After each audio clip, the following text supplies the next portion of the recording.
Muchas gracias, Beatriz. Señor presidente del Interamerican Institute, don Tomás Regalado, señor doctor Carlos Sánchez Berzaín, director ejecutivo, directores del instituto, señor ingeniero Lucio Gutiérrez, un gusto estar con ustedes. El título de este coloquio o conversación es Elecciones en Ecuador, segunda vuelta, pero yo le voy a agregar algo más, que es algo que tal vez no se ve todavía o no se quiere ver, que el Ecuador está bajo ataque.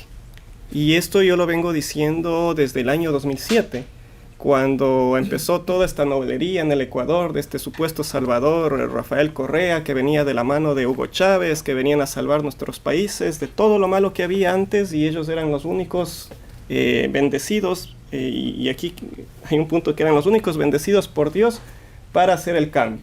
¿Y por qué hago este hincapié en lo de bendecidos? Porque ahora resulta que la candidata de Correa anda haciendo campaña política en las iglesias evangélicas del Ecuador. Hubo un video que circuló hace tiempo atrás.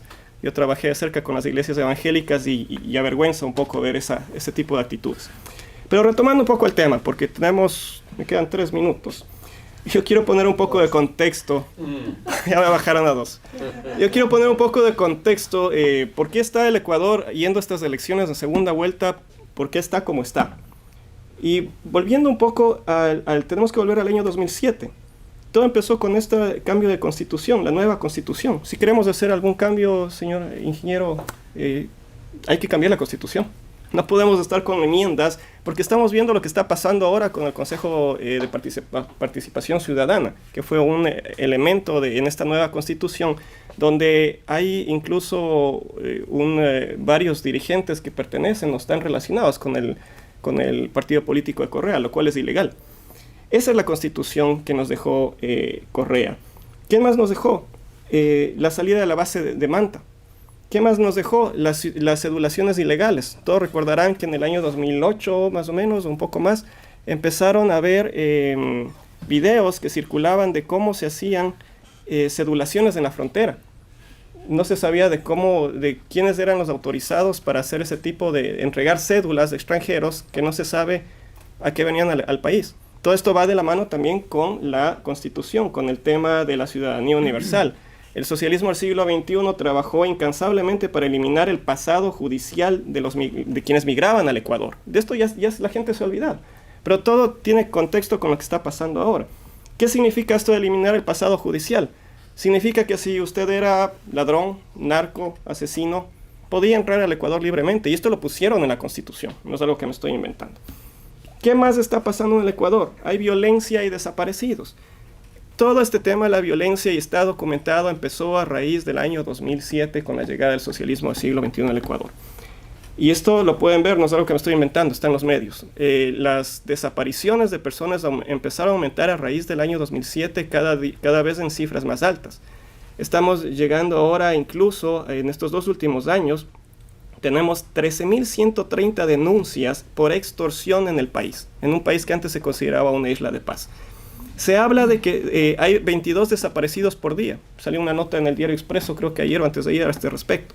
Se dice que de los desaparecidos, el 65% son mujeres. Ustedes se pueden ir imaginando, ¿no? Y volviendo al contexto, este es otro punto. ¿Cómo está la situación del Ecuador? Intentos de sacar del puesto a la fiscal Diana Salazar.